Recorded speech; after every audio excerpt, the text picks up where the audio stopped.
My name is Lenore Lamb, and I am a public information officer with the Southern Area Team 1 that's here on the fires that we're here to talk about tonight, the July lightning incident. I want to give you a very warm welcome to this public and community meeting here on July 19th, 2026.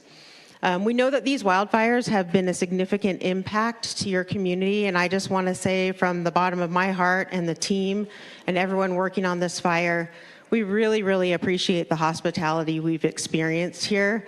It really says something about who you are as a community, and it's been an incredibly special experience to be welcomed in by you during such a difficult time. So thank you. Tonight's meeting, we will provide an update on fire operations, fire weather and behavior, smoke impacts, and community impacts. We will not be talking about the Little Knife fire. I know we did get a few questions about that earlier today. But there will be a public meeting on the Gunflint Trail tomorrow at 3 p.m., and we do have information about that meeting if anyone is interested. We are live streaming now on the Superior National Forest Facebook page, and that is where you will find fire information. So we did collect some questions before this meeting, and we are hoping to address those questions throughout the updates that you'll hear this evening. If you don't get your question answered, there is some information on the Facebook page that has our email, phone number for the incident, as well as a link to the INCIWeb website where you can get additional information as well. So the format for this meeting tonight is we're going to live stream the updates. We're going to go through the agenda that was posted online. And then after those updates, we're going to end the live stream on Facebook, and we're going to go into breakout sessions, and we'll go through those afterwards. They're posted on the wall here, and there's also a few of them that will be out in the lobby. So looking forward to finishing up those updates, and then if we did not answer your question, we encourage you to stay for those breakouts. For those that are online and maybe have additional questions and are not here this evening in the room, please feel free to reach out to us on email. You can leave a Facebook post, and we'll get back to it on the Superior National Forest or Facebook page, or you can call us on the incident phone number that's listed. You also have an opportunity this evening to provide us some feedback. So if you'll notice on the back of your agenda, if you're here in person, there are a few feedback questions. So we'd love to hear how we did this evening, so that as we continue community meetings, we can address anything that you feel went well or didn't go well as we move forward. So with that, I'm now going to introduce to you Shane Sturgill, our Operations Section Chief from the Southern Area Incident Management Team. Thank you.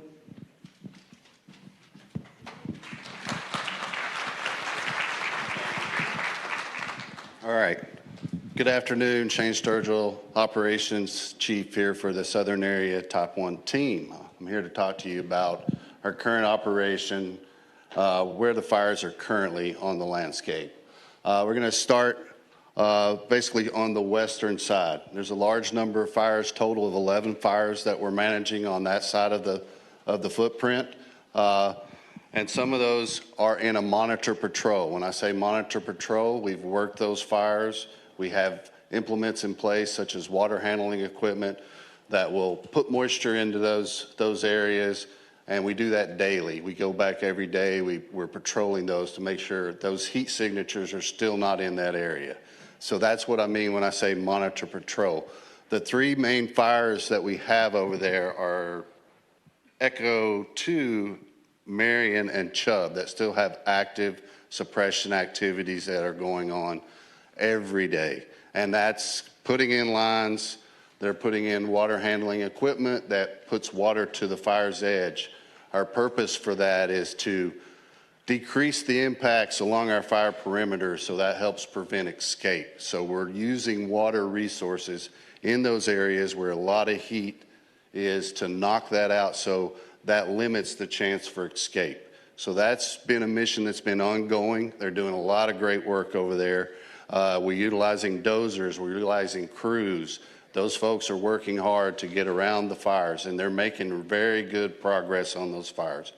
Minimal heat's been identified on some of those fires. They're smaller acreage. I think the largest is about 400 acres, and they're making really good progress over there, and we expect that to continue as we move throughout. There's several fires. I'm going to go down the list here, so bear with me. We have Creek, Camp, Beaver Tail, Ridge, the 9 fire, Bug fire, and Duck fire. Those are the ones I'm talking about are in that monitor patrol status. So we daily go in, check those, look for those heat signatures, and we deal with any of the heat signatures. They're very small in nature, but they're still in the landscape. They're still a threat, and we want to make sure that all that heat is gone out of those footprints of that fire. A lot of good work going over there. We also use a lot of aviation resources on these fires to help cool and extinguish some of that heat. That just adds more moisture into the ground. All right, can we move over to the Sioux fire, please? All right. Turn this on. All right. The Sioux fire being this complex right in here. As you can see, we have what's called Echo Trail here, and you guys are probably familiar with the Echo Trail through here, very popular trail. We're concentrating south of Echo Trail, which has come across this trail. That's a main focus, a priority for us. Same principles there. We're establishing hand lines. There's a lot of hand line already in place, following that up with water handling equipment to extinguish, to put more moisture in and around that footprint of that fire. Also with that, we have Echo Trail here. This Echo Trail is being prepped. So prep by meaning we're treating some of the fuels along that trail to give us some defensible firefighting holding advantages in those areas. So that work is continuing, and we're working both directions in the event this thing wants to move this way or this way. So we're utilizing resources to prep this and moving both directions. We're also looking at contingency lines. When I mean contingency lines, we're talking about other opportunities within the fire area to where if it does want to try to move on us, we have additional holding features, which we're improving those contingency lines. And some of that contingency line is on the Moose Loop. We're working to do that. I think it's the 200 corridor. We're working, prepping all these corridors in here, and that work's continuing. Also, we follow up a lot with aviation when we find a lot of heat signatures in along these perimeters. That work's continuing all along this footprint. There's some structures out there, and I've heard a lot of folks talk and wonder about structures. We do structure protection. So we go in, look at a structure, we do an assessment. And when I mean structure protection, we look at what's in and around that structure. Vegetation that's grown up against the structure, we want to clear that back. We remove, people burn a lot of wood up here, so you have wood piles that are stacked against a structure. We want to move that away so that doesn't catch that ember to start that structure on fire. Once we have that defensible space, per se, that's what we call when we get all that clearing out around there, then we're going to install sprinklers, hose lays, to try to put that moisture in and around that cabin in the event the fire does come up or any kind of structure that's in the area. It has that moisture to kind of keep that fire to where it's not as readily available to burn. So a lot of good work in here. I know you guys have seen a lot of the resources out here. We were getting a lot of crews coming in here, and they're doing great work on these fires. I'm going to move over as we go over to the Bear Trap fire. Bear Trap fire is still north of Echo Trail. Our focus here is utilizing aviation along this perimeter where we've identified a lot of heat signatures here in the last couple of days, as well as on this southwest corner. So aviation buys us a lot of time to be able to establish those lines in here to where we have a line to be able to utilize, to be able to hold that fire in place, to allow it to come south of that Echo Trail. And that's our priority. There's a lot of infrastructure within this area, and we're working a lot here in the Big Lake Lodge, working a lot in Whispering Pines.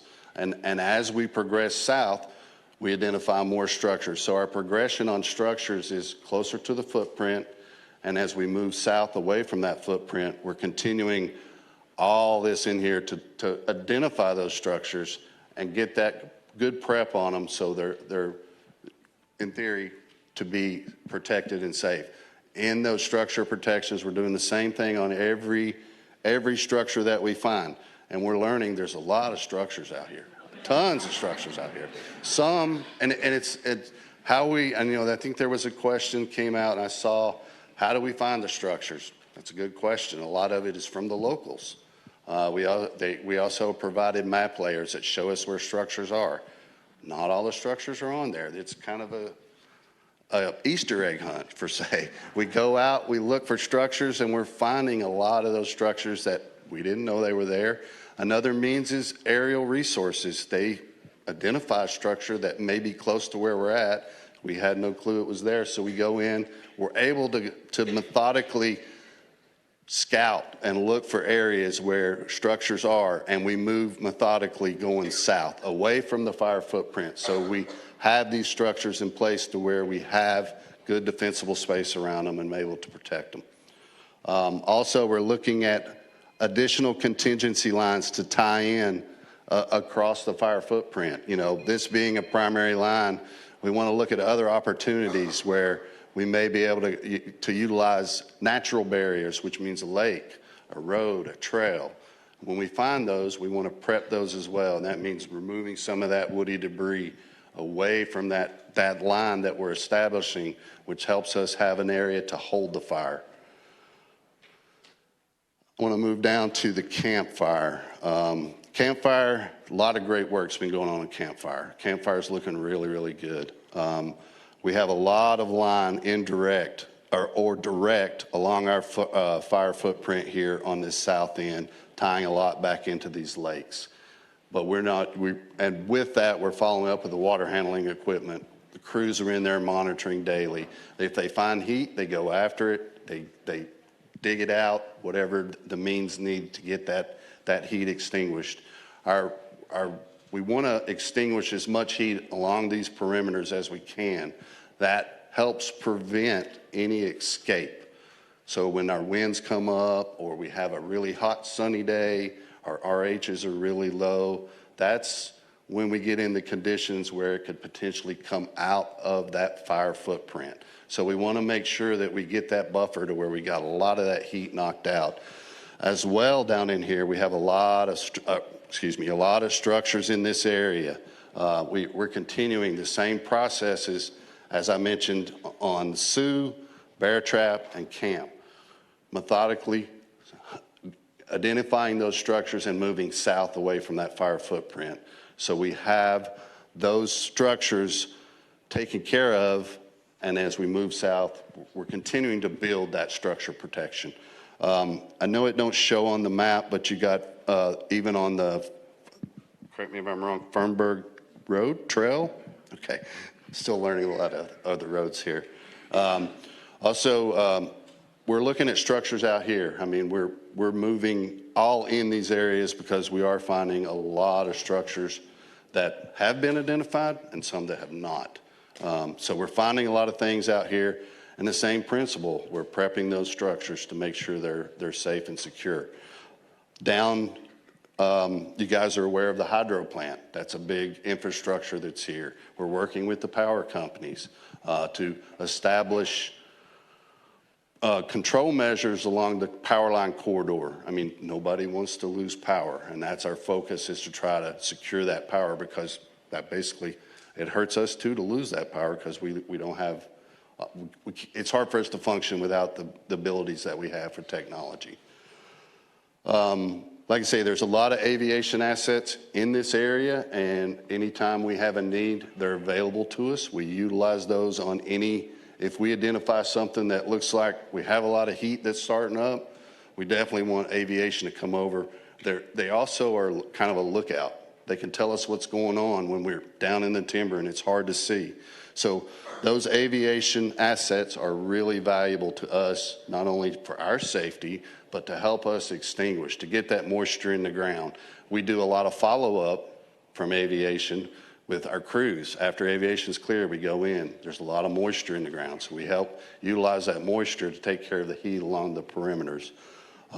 There's a lot of great work going on out here, and we're going to continue that. We got a lot of resources coming in, and we have a lot of resources on the ground. One fire I want to talk about too is the thumb. The thumb is in the wilderness. You guys are aware of that. There has been some work here along the northern perimeter, the northeastern perimeter, with some structure protection in that area. I know there's a lot of evacuations. All this area is closed, evacuations out of all these areas. So we're continuing to be diligent about how we approach what infrastructure is in those areas. And we're getting all the equipment in needs to take care of those structures so we can continue to move south or north, whichever direction we may need to go. A lot of great work's going on here, like I say. I know you're gonna see a lot of firefighters, and I would ask, they're operational folks. You see them running around the engines. Take time, talk to them. They'll, ask those questions. They have a lot of great information on the fire.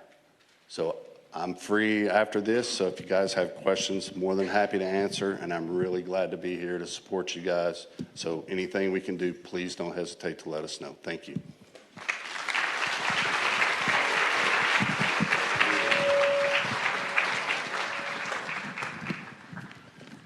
Good evening, Carrie Flegel, National Weather Service Incident Meteorologist. Basically, I am here supporting the Southern Area team, also backed by a team of meteorologists from the National Weather Service office in Duluth. I also have an IMET trainee or incident meteorologist trainee here, Caleb Grunsky. You'll probably see him on some of the next webinars and things that we do. We also have 2 incident meteorologists over at the Little Knife Fire, so you may see them as well. Let's move on to the next slide, potentially.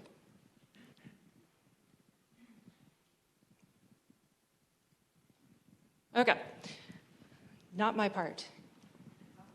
You want to go ahead and move it for me? Yeah, that's okay. I'll talk them over. I'll give you this for later.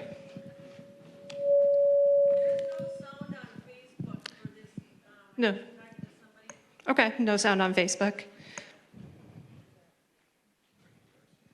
Test, test. No sound. NPR is streaming, we have audio. Okay, thank you.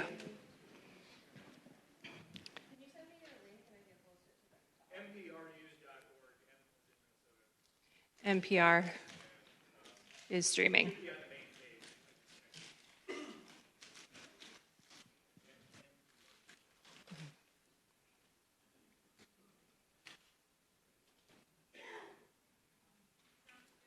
Okay, excellent. Glad sound is back. So thank you. Like I said, I'm the incident meteorologist from the team, basically from the National Weather Service office. I was mainly born and raised in Minnesota, and I've actually been to Ely before. I was at the Pagami Creek fire working with the team that was there at the time back in 2011 too. So what does an incident meteorologist do? Why am I here? It's basically for the protection of life and property, not only giving fire weather forecasts, but hydrology, updates, alerts, all that stuff that's critical not only for the current time, like telling you when storms will be arriving, but also helping the team figuring out the strategies coming up. So telling them there's gonna be a wind shift 4 days out, or telling them that there's gonna be critically warm temperatures coming up as well. So those are things they need to know to change their plans. When we talk about fire movement, fire changing, a lot of it is a result of weather. There's a thing called the fire triangle, and the main components are fuels, weather, and topography. So when you talk about that, of course, the main thing that changes, topography is not changing much. Fuels, drying or getting warmer. The main dynamic part, the main changing part of that is the weather. So that's why I'm here. Produce site-specific forecasts down to whatever is needed for the incident team, and that might be a very specific location they're trying to do a burn to protect a house, protect some needs, or just like us here, maybe like a southwestern corner of one of our lakes that might be impacted and get more waves on it, changing the canoeability of these lakes, and they need to know wave heights and if it's able to be used. So that's why I'm here. Basically, I had some slides. I was going to show you that we had very dry conditions to start out before these fires. The precipitation amounts, 50 to 70% of normal or less in the last 2 months. Really not a lot of precipitation. I was talking to some locals, you haven't even mowed your lawn yet this year. So very, very impressive, very, very dry. You know it's dry. You're walking out there, everything's crispy. I also wanted to hit on that we had record temperatures too. So not only the very dry conditions, but very warm conditions. So basically the 12th, 13th, and 14th, Ely, well above normal temperatures. Ely got at least one record high for that time. And if you went west to International Falls, they had 2 days of record highs and 2 days of record lows, or record warm low temperatures.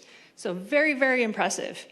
And not only has it been warm just those few days, it's been warm all summer, especially July. Yes, we've bounced around here and there, but very warm conditions. And summer's not over yet.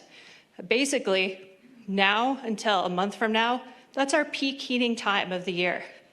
So still warm, still lots of drying potential out there.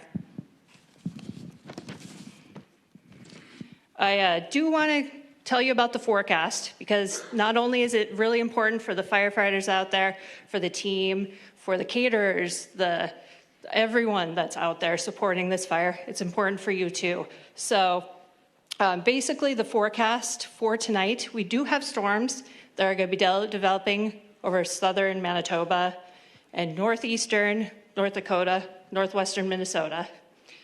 We're expecting them to move into the fire area between 2 and 6 a.m. Should be east of the fire area by 7, but that is a critical time period. So we do have a marginal risk of severe weather. That's a level 1 out of 5. What we're expecting for tonight is kind of a broken line of storms to move in from northwest to southeast. And the main threat, like I said, is going to be wind. So keep an eye on that, especially for tonight. If you're out camping, especially near a tree, be extra careful, be extra aware, because I know the root systems aren't that impressive, aren't very deep here, so watch for falling trees. If there are some strong damaging winds that move in with the storms. Storms aren't over yet. We got a cold front moving in, but behind that cold front tomorrow afternoon, we're actually in a slight risk of severe weather. That's level 2 out of 5. So kind of all hazards for tomorrow. It's going to be brief in the afternoon, but we do have the chance of hail. And when I mention severe weather, that's hail of 1 inch or greater. Winds over 58 miles an hour. So just a heads up for that too. So be weather aware overnight tonight, that 2 to 6 time period, 2 to 7, and then also be weather aware tomorrow afternoon. As we move into that Monday, Tuesday time period, winds are going to be gusty. So winds out of the west-northwest, some gusts to 32 on Monday, and then on Tuesday out of the northwest, basically gusts to 30. Winds aren't going to calm down between Monday and Tuesday either, so they're going to stay pretty elevated during the nighttime hours. Then we have high pressure moving in on Wednesday, so a little cooler, but dry. And then the outlook for Thursday, Friday is pretty dry as well. Some potential for more showers and thunderstorms as we move into Saturday. But I definitely wanted to hit on the thunderstorm risk for tonight, overnight tonight, and again tomorrow. But it's always going to depend on what happens with the rain, with this fire, and with our winds. If we get some rain, that's beneficial in the very, very short term. But as you know, we have a lot of summer ahead of us. We have a lot of drying ahead of us. So I want you guys to stay safe and stay weather aware. Thank you.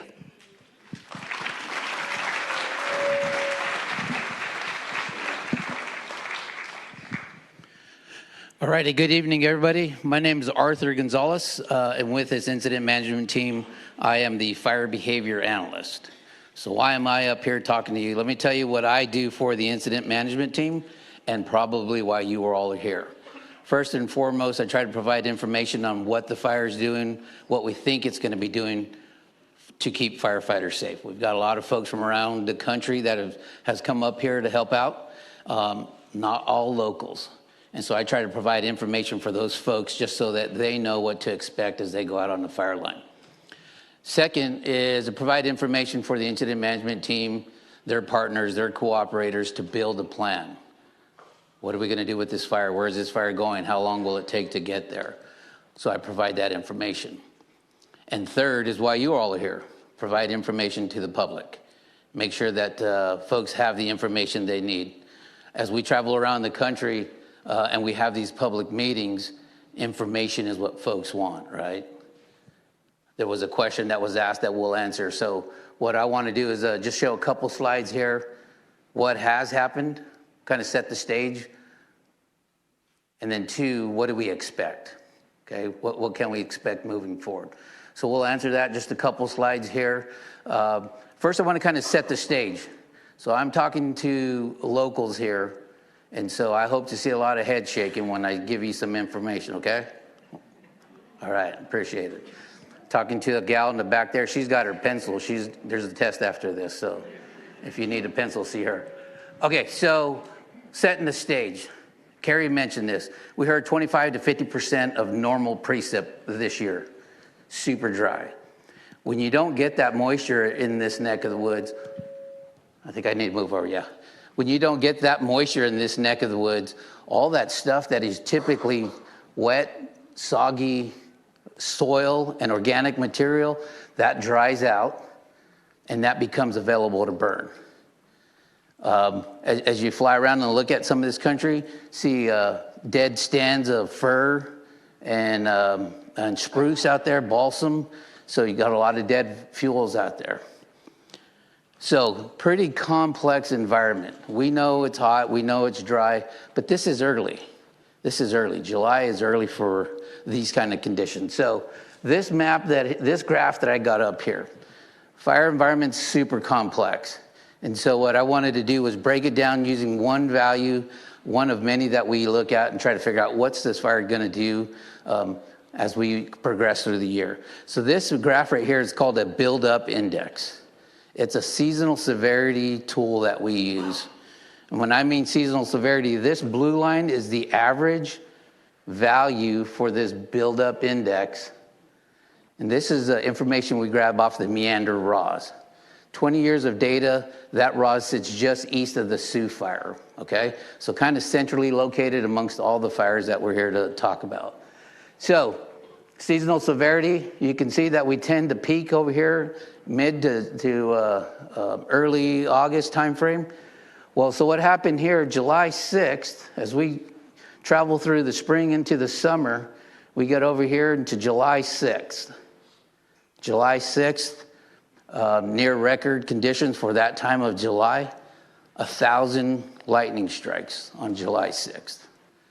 Okay, so now we've added ignition sources to an already dry environment. Now this index right here, it does take into account rain. And so on the 6th, you see this significant drop. So that lightning came with some rain, and we've seen the value drop. But around here, when I come this far north, all the locals tell me if it's not raining, it's drying. So once it stopped raining, we started the drying process. We started to build energy. We started to build momentum in these fires, a lot of fires on the landscape. You can see that here. Look at how sharply that rose over the next week. And so by the time we get to July 13th, 14th, 15th, now we're at peak conditions.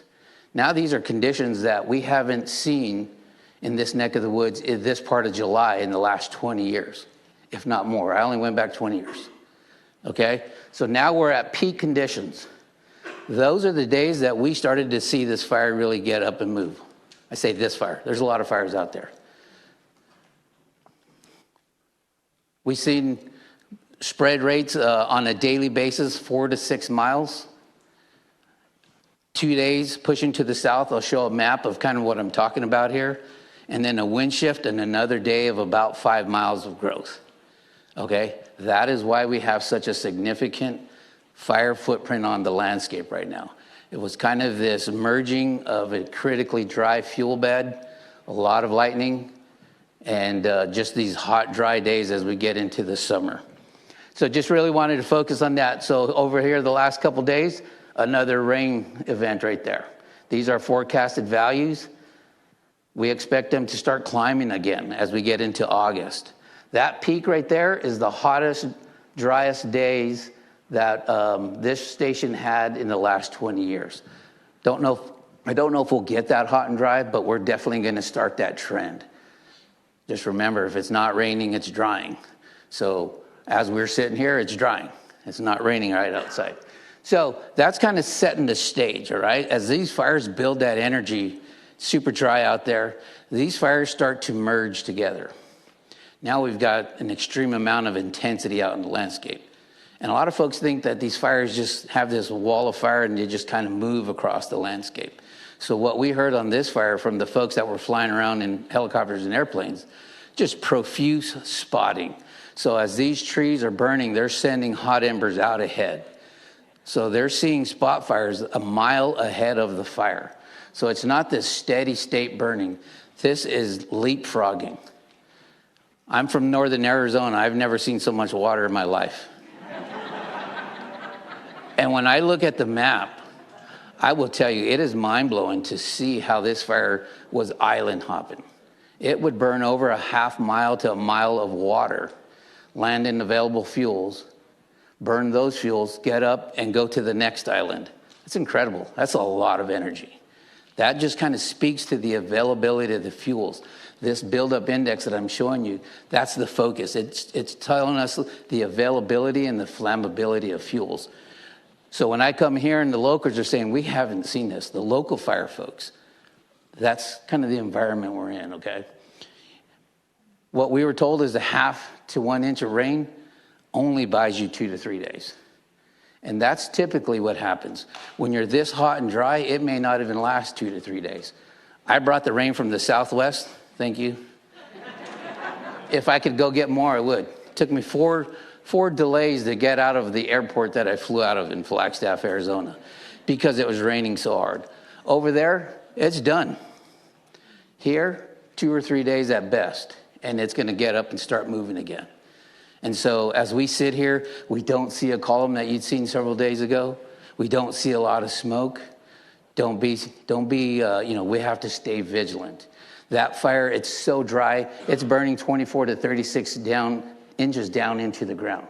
Like, that's not going to go out. That is going to take physical firefighter presence to go dig all that heat down, okay? Dig all that heat out. So that's kind of where we're at, what to expect. We got more fire season ahead of you all. Okay, well, this is early. This is very early in the season. This is not normal. I don't think we would fill this auditorium up on a normal year. You all know that this is different, okay? So we have to stay vigilant. This is very early. I say there's more fire season ahead of you than there is behind you, okay? So if we could switch slides there. Just wanted to show a map. This is when I show up and I see fire burning over these lakes, I pay a lot of attention. I just don't see a lot of that. So this is about where the bear trap fire started, okay? Wolf pack over here, bear trap right here. In 2 days, the 13th to 14th, it pushed about 10 miles. So an average about 5 miles a day, crossing water like it really wasn't even there. 2 days, winds out of the southwest. Then you get a significant wind shift as the system moves by. Turns around, you can see a little bit of fire out here, pushes it back down to the southeast with the northwest wind. 3 days of growth, and we've got about 66,000 acres of fire out there. Okay, that's what happened. That sets the stage. I'm telling you, you're early in the fire season. Stay vigilant. It's not over. Those fuels will likely, so I'm going to steal a line from the IMET. We have an IMET that says, weather started this fire, weather will put this fire out. Okay, we got some time ahead. We can flip over one more slide. I wanted to leave with the message, not to scare folks, but just to kind of paint this picture. All these fires came from individual lightning struck trees. Okay, one tree had the available fuels and the weather to push it and drive it. Now, if you consider all the fires that we got all the way out here, there are miles and miles of fire line. Okay, that's a lot of work for these firefighters to build a plan and start to protect these values, put lines in place to try to get ready for this because of the duration we have ahead of us. So keep that in mind. Single struck trees put us where we are today. Got a lot of fire on the landscape. I'll be around after if there's any questions. Thank you for having us. Appreciate it.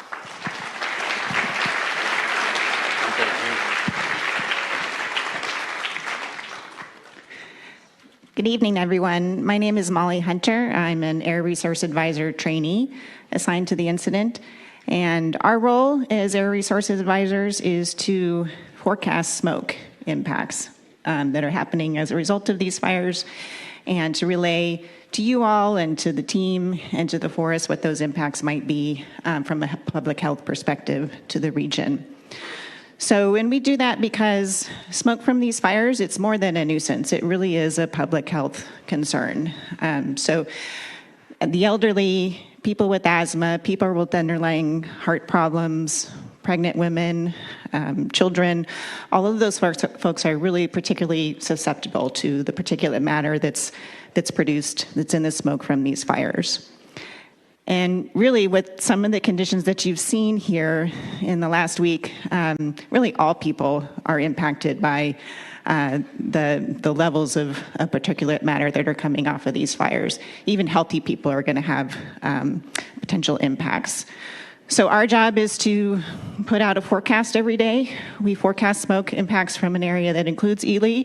It also includes the whole Arrowhead region, and it goes as far south as Minneapolis. So we forecast what's going to happen over the next couple days. That forecast will be put out by the PIOs on Facebook. It'll be up on NCWeb. We also put it up on our air and smoke fire map, Air Fire Now. If you Google fire and smoke map, it's going to be the first thing that comes up. And there you'll be able to find all of the outlooks that Air Resource Advisors put out for the country. We've got people assigned to Oregon, here, Colorado, anywhere where there's lots of smoke impacts. Also on that site, you'll see near real-time data from air quality monitors throughout the country, those that are monitored by state, EPA, lots of other folks, so all that data is collated. So you can really see kind of in near real time what the air quality index is for your area. So what we are seeing now, some trends that we've been seeing is that the further out you get into the Arrowhead region, typically the greater the impacts are, the worse the air quality. We're also finding that smoke tends to sort of linger over Lake Superior and other Great Lakes, and that means the communities that are right along the shoreline also have been pretty badly impacted.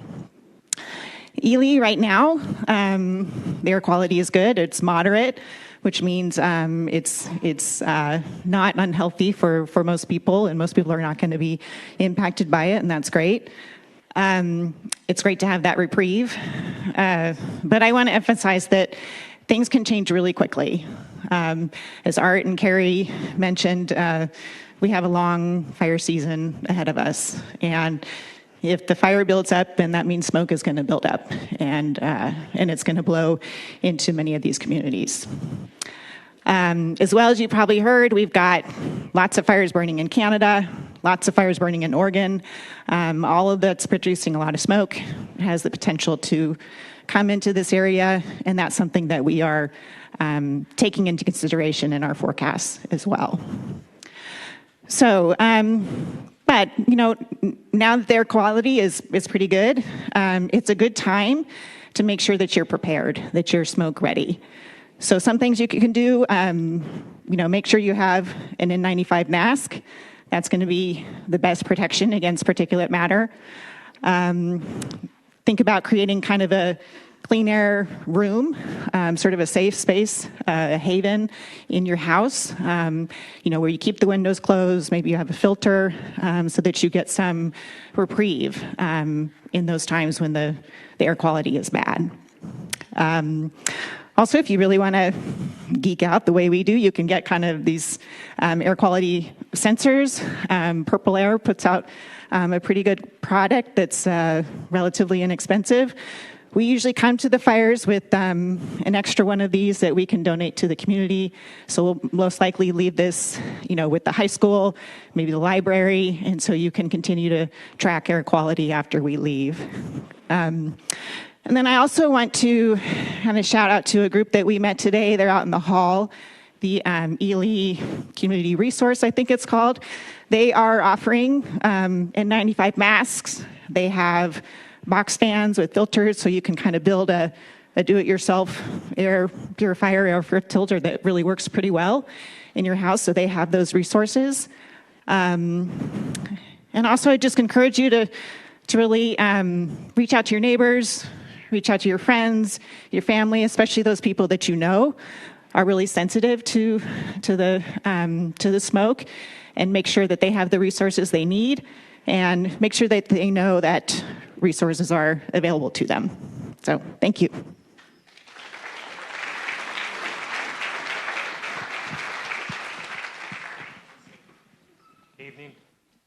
Evening, sorry about that. I'm Tanner Spicer. I live here in Ely, from Ely, and I know a lot of you. I own Voyager North Outfitters, and I'm currently president of Chamber of Commerce. So why am I up here talking to you today? Really, for the locals here, to let you know the Chamber has been doing a lot of things to try and support this community. As we all know, this is our peak season. This is when Ely makes its money and how we get through the winter. These fires, they're unprecedented, and the ripple effects of this is not going to be felt just now. This is going to carry on for the rest of the year and beyond. So what we've done is we had to make the difficult decision a few days ago to close down the Blueberry Arts Festival for this year, to cancel it. That has a huge economic impact on every business, every person in this town. That festival brings in anywhere from 20 to 30, 40,000 people into the city. We were in constant contact with Incident Command, with the Forest Service, with all of the folks that you've heard from today, getting updates on it. We made the decision not lightly. The impact that we knew the impact it's going to have on the community was going to be astronomical, but we also had to weigh the risks with it. We couldn't very well demand or have the Forest Service tell people, you got to get out, you have to evacuate, you can't be in your home, and then invite a bunch of people to come to the city. Our first responders, all these folks that are here helping us from all over the country, those resources are already stretched thin. To bring in that many more people would have been terrible.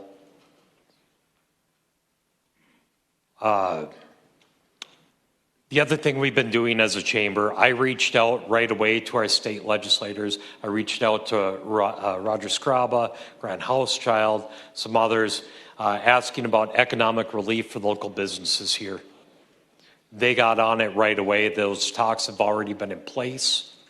There's talks about working with DEED of Minnesota, with IRRB, other resources out there, and what we can do to try and provide some relief for the local businesses here to get us through this. Not something that's going to wait forever, but to start on these things right away, because businesses can't wait that long. Some other things that we're doing. Right now, we're still planning on hosting the Harvest Moon Festival in September, hoping things will be under control by then, and that will bring in another economic boost, well-needed economic boost in our shoulder season, and at least provide some economic relief in that way. We're also sending out the message on social media and to whoever will listen. Ely is not completely closed. There's a big difference between having 40,000 people come into town and having, people here and there stop in and shop at our shops, eat at our restaurants, stay in our establishments. All those things help. The other thing we would emphasize is please shop local. Now more than ever. Everybody always says shop local, but oftentimes that doesn't happen. Now is the time to stop talking and actually start doing. Live what you're preaching, live what you say. If you need to buy something, rather than run to Virginia and go to a big box store, stop at one of our local stores and actually buy it there. Now is when people need that. So please do your part and support.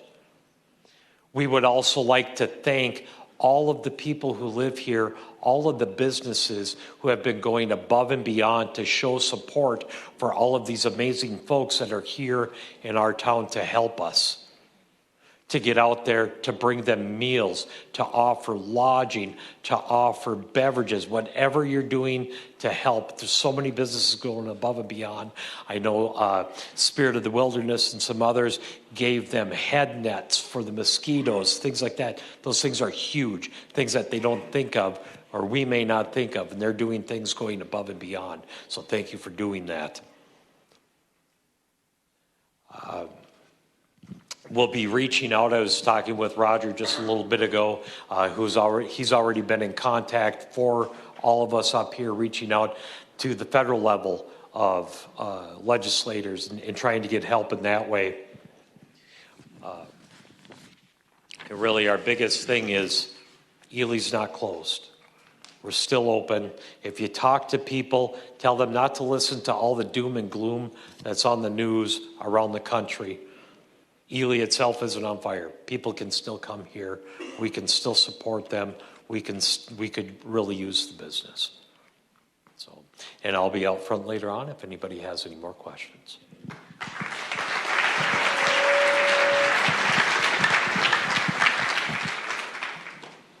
I'm Tom Hall. I'm the agency administrator for the Forest Service. A lot of great information that was just shared. Let's back up just a little bit. So a lot of these things that were shared with you related to weather and severity of the year, we knew about those. We brought in extra resources knowing that there were severe conditions related to fire and had them available. And when you get 1,000 starts or 1,000 lightning strikes and a bunch of starts, sometimes that overpowers the ability of both the Forest Service and the DNR to respond to. And so we do have a system, the incident command system, that does work at a local level, at a regional level, and a national level to allocate resources and bring in the needed resources that are needed. And so that unified command of both the DNR and the Forest Service have brought in multiple teams to try to help us get a handle on these fires. So we first started with the Minnesota ICS Type 3 team, and they started to help us with those fires in the far west. We brought in a national incident management organization because we could activate them quickly, and then we ordered a complex incident management team. Thankfully, the Southeast area complex incident management team is here. They bring in a lot of resources and they help with that prioritization. So that has brought in a lot of resources nationally. There are 5 levels of planning or preparedness nationally. We are in the top level right now. There are a ton of fires across the nation, and we are in that mix. We are getting resources that we have been requesting, and thankfully they are starting to make really good progress. That coordination that we do on a daily basis has been heightened. We have great relationships with all of the cooperating agencies. The ones that I would highlight are the Sheriff's Office. They have done a ton of work to try to keep people safe. So thank you. Thank you to both Lake and St. Louis County and those sheriffs and the work that they've been doing to close roads and help people to evacuate, knowing that this is a dynamic situation. We've heard that even though we may not see smoke over the last couple of days, there is potential that we're going to from these same fires. And we had a storm that came through 2 days ago, and there was about 1,000 new lightning strikes that came out of that one. And there's potential that there's a couple more days that we're going to get more lightning, right? And so, again, there is risk that we want to help to manage. And so, unfortunately, with all of that risk and the amount of wildfire that is across that landscape, we had to shut down and close the Boundary Waters Canoe Area Wilderness. We did not take that lightly. We do not want to keep the Boundary Waters closed. That is a huge impact to your community and all the other communities that rely on that for that economic driver. If we get to a point where that fire environment, these large fires, start to have some control, we have fewer new starts across that landscape, if we get rain, if we don't get new starts from lightning, if that wind doesn't push these fires, if it doesn't dry out, there's lots of variables. And as we have these resources here, if we're able to kick some of those resources, those local resources back to help us to manage the boundary waters, we're evaluating places that we can start to open up. That's not going to be everywhere. Where there is fire, we are not going to be in a place to be able to open those areas of the boundary waters anytime soon. We've heard that it needs to be a named storm. We don't have named storms here, right? It's snow, right? Those are the equivalent to named storms. And so that is a long time that we're going to be living with this as a community. And so we are here with you. We know that there's an impact. I want to say thank you to the city of Ely for all of the hospitality that you've shown to the firefighters and the teams, the graciousness of the impact that you were bearing and that you're dealing with and still being so welcoming. Thank you to the city of Orr. Thank you to the city of Cook and their hospitality and their ability to help host the firefighters. And then most especially, thank you to the firefighters and the amazing work that they're doing.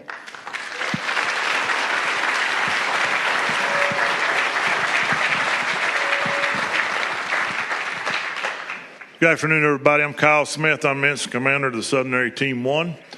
There's been a lot of information given to you all here in the last hour, so I won't belabor a whole lot. I've got a couple things I'd like to talk about, though, before we have our breakout sessions. One of the things I like to talk about is one of the breakout sessions is going to be about evacuations.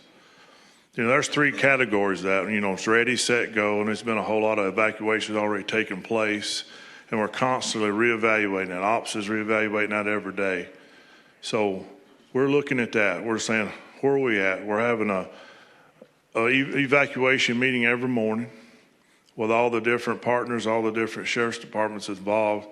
It's been a great discussion since we've been here, and I see that continuing. So, but what I'm trying to say is I want y'all to take that serious because I'm really concerned about the community's safety. You know, even though if you get put in a ready, don't wait, and I encourage you not to wait to start getting things together in the ready category. There's nothing wrong with going ahead and getting things ready before you ever get put in that ready category. So I encourage y'all to think about that and be vigilant about what you may want to take with you if you have to evacuate. It's very important that be done in a timely manner. We've seen it with all the different folks that had to be evacuated out of the boundary waters. It's not an easy process.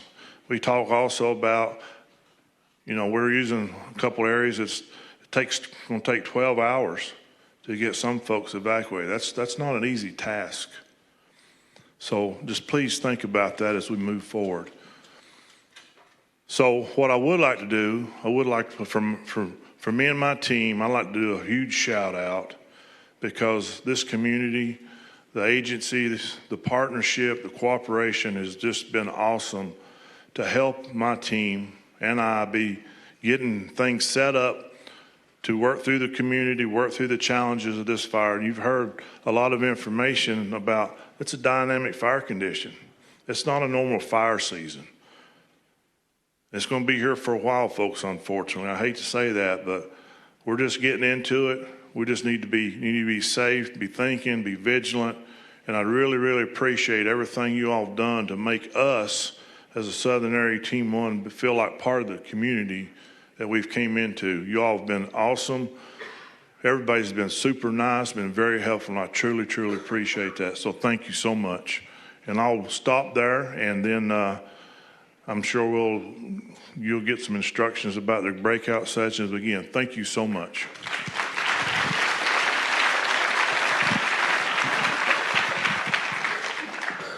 Great. Well, thank you, everyone, again. And I just wanted to give a huge thank you to Dave Marshall and Louise, who helped us. So, yeah, let's give them a round of applause. We knew that this meeting was really important to have, and they helped us do it with much less than 24 hours. I think it might have been much less than 24 hours. So I just wanted to say thank you. I know how important these meetings are. Want to reiterate the hospitality of this community and how much we appreciate it. And for those that have any additional questions, again, our contact information, our email address, our phone number, the NC Web website is all on the Superior National Forest Facebook page, so you can find information there, and we're happy to continue the engagement. And so that's going to conclude the update portion. So with that, we're going to pause, and we're going to end the live stream piece and appreciate those that were online with us this evening. And then I also just wanted to remind you that, as these community meetings continue, it's really important to us to have your feedback. So on the back of your agenda, as I mentioned earlier, there is a feedback form with a few questions.